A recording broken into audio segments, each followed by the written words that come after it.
Welcome to The Explainer. Today, we're diving deep into a really fascinating topic. We're going to explore a detailed roadmap of the soul's journey after death, as described in Islamic eschatology. You know, it's one of those questions that has haunted humanity forever, right? It's been tackled by science, philosophy, and of course, by faith. Okay, so let's get into it. For a lot of us, it's still a huge mystery, but some traditions offer this incredibly detailed roadmap. And today, we're going to follow that map, step by step, as the soul travels from this world to the next. So, according to this roadmap, the journey kicks off not with an ending, but with this incredible transformation. The moment you die, the soul doesn't just poof, float away. It actually awakens into a brand new kind of body. This is called the imaginal body. And get this, the idea is that we all have one of these right now, perfectly in sync with our physical body. But it's only at the moment of death that our consciousness completely shifts over to it. And suddenly, we can step into a reality with senses that are just way beyond what we can imagine. And the difference here is just, wow. It's night and day. Our physical body, the one we know so well, it's compared to simple copper. But this new, imaginal body, it's like burnished gold. Think of it like a massive upgrade that lets you perceive things that were totally invisible to you before. And how you actually experience this transition, well, it's like a mirror. It just reflects the kind of life you lived. Which means there are two very, very different possibilities. For some, death is this beautiful, gentle release. But for others, it's a completely terrifying capture. And this quote just nails the core idea of the whole journey, doesn't it? Your experience of the afterlife is shaped directly by the state of your soul. A pure soul gets a beautiful transition. A polluted one, well, it faces some serious discomfort. All right, so what's next? After you leave the physical world, you don't go straight to the final destination. Nope. First, the soul enters this intermediate realm, kind of a waiting room, you could say. It's a period of accounting known as Barzakh. So in this waiting room, the first big test for the soul is this: total life review. An angel named Raymond shows up to basically activate the soul's spiritual memory. And this forces you to relive and record every single thing, every action, every thought, every intention from your entire life, which then gets sealed into this book of your existence. Now, we're not talking about a book with paper and ink here.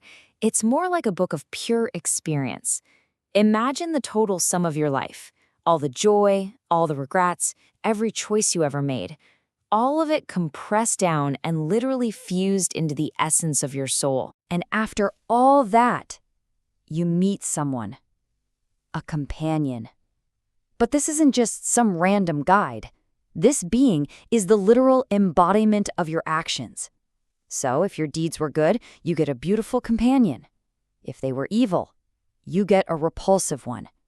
Your own actions basically become your eternal company. So this waiting game, this time in Barzakh, it goes on and on until the entire universe itself basically dies and is reborn. This is what leads to the Great Awakening for all of creation. It all starts with this deafening blast from the angel Israfil's trumpet. This one blast causes all life in the universe, we're talking humans, jinn, even the angels, to just stop. And it brings about this period of absolute total stillness. But then, after this huge, silent pause, a second trumpet blast. And this one isn't about destruction. Nope, this one is about creation. It signals the resurrection of every being into a new eternal reality called the Akhirah. And we're not talking about some ghostly, see-through existence.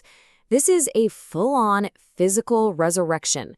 A divine rain falls, and from the very last, indestructible part of the spine, every single human is said to be reborn into a brand new, perfected physical body, all ready for the final leg of the journey. Okay, so now everyone's resurrected, and they're all gathered for what is described as the single most dangerous part of the whole journey, crossing a massive bridge that hangs over the fires of hell. This bridge is called the Sirat. And you gotta understand, it's not just a bridge to get from point A to point B. It's seen as the final filter, the ultimate purification of the soul, where every single virtue you were supposed to work on in life gets put to the ultimate test. I mean, listen to this description. Thinner than a hair and sharper than a sword. That's not just poetry, right?